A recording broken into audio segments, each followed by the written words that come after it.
Awalnya memang kelihatan keren, banyak yang mendadak punya harapan tinggi untuk Indonesia. Tapi makin kesini makin nggak jelas. Politik kacau balau, konstitusi diutak-atik, ekonomi berguncang, rakyat menjerit. Inilah hadiah seorang presiden kepada rakyat Indonesia. Hadiah sebelum pensiun.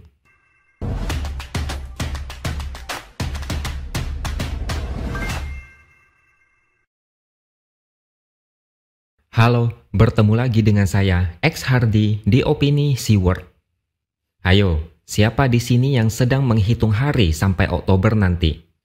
Sebagian orang sudah tidak sabar menunggu hari itu tiba, karena Jokowi akan segera lengser digantikan oleh Prabowo. Bagi yang membenci Jokowi setengah mati, waktunya tidak lama lagi. Silakan bersabar. Kurang lebih sebulan lagi, Jokowi yang selama 2 tahun terakhir sudah membuat banyak orang sakit hati dan geram akan melewati garis finish. Jadi di video kali ini saya akan membahas beberapa hal penting, terutama tentang apa yang akan dia tinggalkan setelah lengser. Ada 3 hal besar yang dihadiahkan kepada rakyat Indonesia menjelang Jokowi lengser.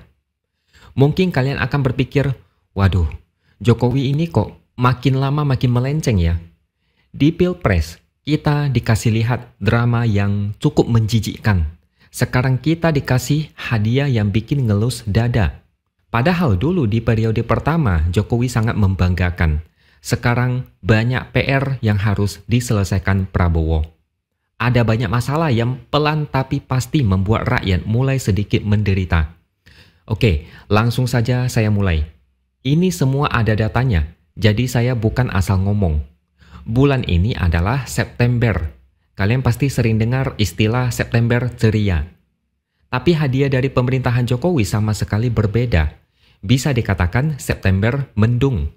Yang pertama adalah data dari Badan Pusat Statistik atau BPS yang merilis data Indeks Harga Konsumen atau IHK, di mana pada Agustus 2024 angkanya melandai.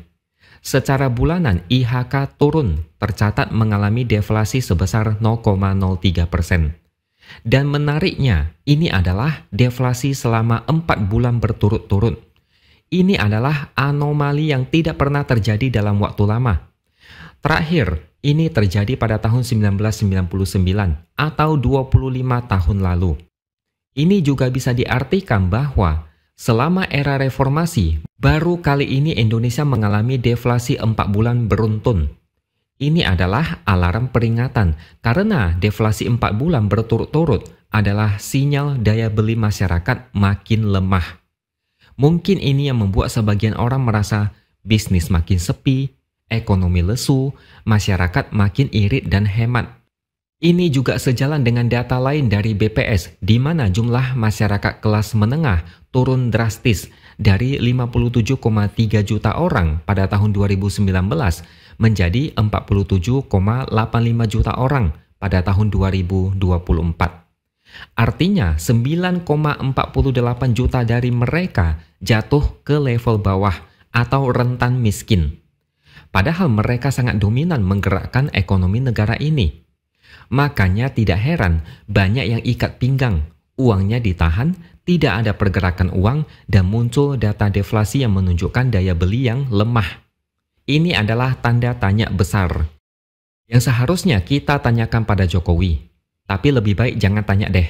Nanti pasti dia suruh tanya ke pejabat BPS, jangan tanya ke dia. Yang kedua adalah data dari BPS juga, yaitu tentang PMI Manufaktur Indonesia. Datanya juga cukup mengkhawatirkan di mana PMI Manufaktur mengalami kontraksi selama 2 bulan berturut-turut pada bulan Juli dan Agustus 2024. Kontraksi artinya perlambatan. Yang lebih mengkhawatirkan adalah posisi PMI Manufaktur saat ini adalah yang paling rendah sejak Agustus 2021. Kondisi ekonomi nasional dapat dilihat melalui data ini. Data ini adalah rujukan untuk menilai seberapa optimis pelaku bisnis terhadap kondisi perekonomian suatu negara. Jadi kalian sudah punya gambaran gimana kondisi ekonomi negara belakangan ini di bawah pemerintahan Jokowi menjelang lengser. Turunnya data PMI Manufaktur dapat memicu rasa khawatir Karena hampir di semua negara, manufaktur inilah penyumbang kinerja ekonomi dan penyerap lapangan kerja. Lalu, apa efek yang bakal dirasakan masyarakat? Yang paling umum adalah efisiensi industri, yaitu PHK, merumahkan pekerja, atau penyesuaian jam kerja. Sekarang ini aja, cari kerja pun susah. Banyak pengangguran, apalagi ada data beberapa bulan lalu di mana 10 juta Gen Z tidak bekerja. Efeknya bisa merembes ke masalah sosial, misalnya kriminalitas dan lain-lain. Yang ketiga adalah utang warisan Jokowi dan juga proyek mercusuar seperti IKN yang harus ditanggung Prabowo. Sementara itu Prabowo juga harus melaksanakan program makan gratis yang menelan anggaran jumbo. Belum lagi proyek-proyek strategis nasional yang belum kelar dan harus diselesaikan oleh dia. Bisa kalian bayangkan, 3 masalah ini aja sudah cukup membuat ekonomi negara ini mulai berguncang. Kayak gempa, tapi masih skala kecil. Dan kalau tidak dianggap serius, lama-lama bisa menjadi gempa kuat. Jokowi bikin banyak orang sakit hati karena terlalu ambisius dan punya gejala ingin mempertahankan kekuasaan. Sekarang Jokowi memberi kita hadiah perpisahan, yaitu ekonomi yang mendung. Mungkin ada yang masih bertanya, apa sih kerja Jokowi belakangan ini? Ya tanya ke dia lah kalau mau lebih jelas. Tapi orang-orang taunya dia sedang sibuk mencari kerja untuk keluarganya di politik. Cuma Kaisang yang gagal total. Jokowi boleh disebut bapak infrastruktur karena membangun besar-besaran, tapi ekonomi morat-marit dan rakyat menjerit. Mereka menjerit minta pemerintah turun tangan. Tapi di tahun depan makin banyak pajak, biaya-biaya makin mahal, gaji dipotong sana-sini. Bagi masyarakat pas-pasan, gaji yang tidak seberapa dipakai untuk bertahan hidup. Ini juga terlihat jelas dari data OJK, di mana terdapat 18 juta masyarakat Indonesia yang terjerat dalam utang pinjol. Kalau tidak ada masalah keuangan, tidak mungkin ada yang melirik pinjol, meskipun bunganya mencekik leher.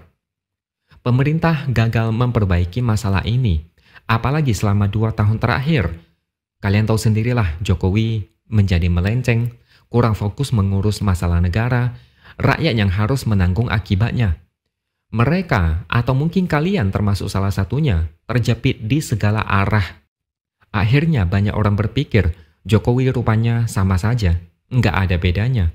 10 tahun terbuang sia-sia oleh pencitraan dan tampang sederhana yang menjadi topeng Jokowi selama ini. Awalnya memang kelihatan keren, banyak yang mendadak punya harapan tinggi untuk Indonesia. Tapi makin kesini makin nggak jelas. Politik kacau balau, konstitusi diutak-atik, ekonomi berguncang, rakyat menjerit. Inilah hadiah seorang presiden kepada rakyat Indonesia. Hadiah sebelum pensiun. Senang tidak senang kita semua terpaksa menerima dengan wajah cemberut. Lalu apakah Prabowo bisa memperbaiki ini semua? Ya, kita tunggu saja. Yang jelas masalah ini bukan selesai dalam waktu singkat. Oke, sampai di sini dulu opini dari saya. Subscribe channel ini supaya makin berkembang dan jangan lupa tuliskan komentar Anda. Terima kasih sudah menonton dan sampai jumpa lagi di lain kesempatan.